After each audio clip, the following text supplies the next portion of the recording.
Anyo nga sa'yo, Yorobon. Bali dito kami sa Bataan General Hospital. Ayan, mag-donate sana ng dugo, pero hindi pwede.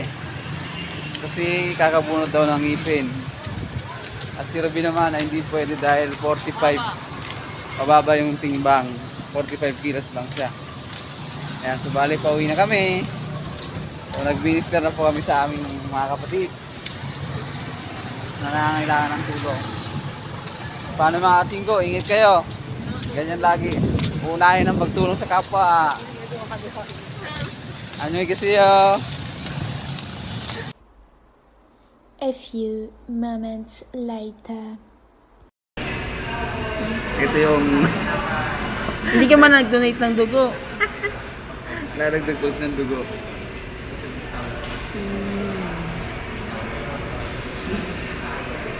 Let's start with